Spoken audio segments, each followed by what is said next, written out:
YSR Congress party అసెంబ్లీలో తమ తరపున పోరాడాలని గ్రానైట్ యజమానులు కార్మికులు షర్మిలను కోరారు. కరెంటు సరిగా లేకపోవడంతో కూలీ సరిగా పడటం లేదని కార్మికులు అంటే అన్ని నష్టాలే అని యజమానులు చెప్పారు. ఖమ్మం జిల్లా పాలేరు నియోజకవర్గం ముదిగొండలో షర్మిల నిర్వహించిన రచ్చబండలో గ్రానైట్ యజమానులు కార్మికులు తమ ఆవేదనను వెళ్లగక్కారు.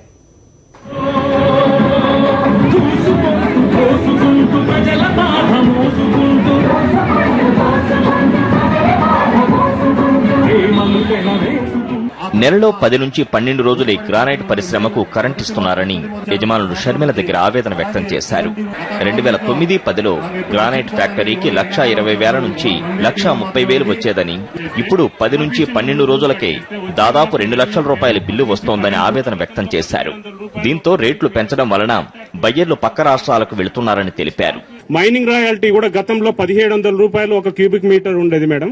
అదే ఇప్పుడు ఈ రోజు 2,000 రూపాయలు చేశారు మేడం. ఆ రోజు 2009లో రాజశేఖర రెడ్డి గారు ఇండస్ట్రీ సంక్షోభంలో ఉంది, ఈ చిన్న తరహా పరిశ్రమ దీన్ని గుర్తించకపోతే ఇబ్బంది అవుతుంది అని చెప్పేసి 1,700 ఉన్నటువంటి రాయల్టీని 40% సబ్సిడీ ఇచ్చేసేసి 1,050 రూపాయలు చేశారు మేడం. ఈ రోజు మేము ఆ రోజు 30 రోజులు నడిపించినప్పుడు క్యూబిక్ మీటర్ కు వచ్చేసి 1,000 రూపాయలు కట్టేవాళ్ళం మేడం. ఈ రోజు 10 రోజులు నడిపిస్తున్నా గానీ 2,000 రూపాయలు కడుతున్నాం మేడం రాయల్టీ కూడా. దానివల్ల రాయల్టీ పెరిగింది, విద్యుత్ డబుల్ అయిపోయింది మేడం. అసలు నడిపించే పరిస్థితి కూడా లేదు మేడం. దీనికి తోడు మళ్ళా మాకు ఏవైతే క్వారీలు ఉన్నాయో ఈ క్వారీలన్నీ కూడా ఖమ్మము, వరంగల్, నల్గొండ జిల్లాల్లో ఉన్నటువంటి క్వారీలన్నీ కూడా 1 hectare 2 hectares small queries madam. ఇది స్మాల్ స్కేల్ ఇండస్ట్రీ. బయట వేరే జిల్లాలతో పోలిస్తే చీమకుర్తి, ఒంగోలు, కరీంనగర్ తో పోలిస్తే అవన్నీ కూడా పెద్ద డైక్లు అవడం వల్ల పెద్ద క్వారీలు మేడం. అవి ఎక్స్పోర్ట్ చేస్తారు. ఇక్కడ వచ్చేసేసి డొమెస్టిక్ మార్కెట్ చిన్న తరహా పరిశ్రమ కాబట్టి వాటితో కంపేర్ చేసి ఇక్కడ రకరకాల నిబంధనలు పెట్టేసి ఆ నిబంధనలతోటి కూడా ఈ రోజు పరిస్థితి టోటల్ గా మూసివేత దిశగా సాగుతుంది మేడం. ఇప్పటికే చీమకుర్తి, ఒంగోలు, మార్టూరులో ఉన్నటువంటి ఫ్యాక్టరీలు టోటల్ గా క్లోజ్ చేసి గత 15 రోజులుగా వాళ్ళు నిరాహార దీక్షలు చేస్తున్నారు. ఇప్పటికే ఖమ్మంలో కూడా బ్యాంకు రుణాలు కట్టలేక ఈ అన్ని సమస్యలతోటి దాదాపు 50 ఇండస్ట్రీస్ కి బ్యాంకులు నోటీసులు ఇచ్చి ఇప్పటికే బంద్ చేశారు మేడం. ఇప్పుడు ఉన్నటువంటి 900 ఇండస్ట్రీ గతంలో పావలా వడ్డీ ఉండింది, ఇప్పుడు కూడా పావలా వడ్డీ అని ఇస్తున్నారు. కానీ 2009 తర్వాత చెప్తున్నారులేండి, కానీ ఈ రోజు వరకు కూడా 1 రూపాయి కూడా రిలీజ్ అవ్వలేదు. ఒక్క ఖమ్మం జిల్లా గ్రానైట్ కి సంబంధించిందే 33 కోట్ల రూపాయల సబ్సిడీ పెండింగ్ ఉన్నది మేడం.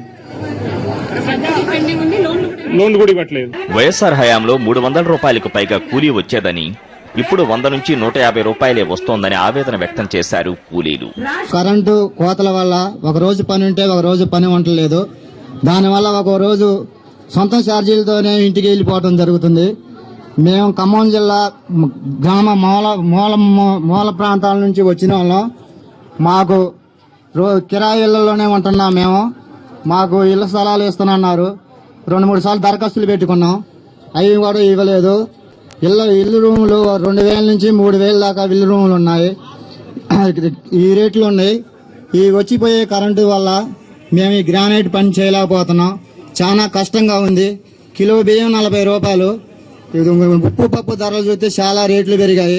దీనివల్ల ఈ కరెంటు కోతల వల్ల ఈ పని లేకపోవడం వల్ల మేము పట్టం కూడా వెళ్లే పరిస్థితి లేదు అని మేము చెప్తున్నాం.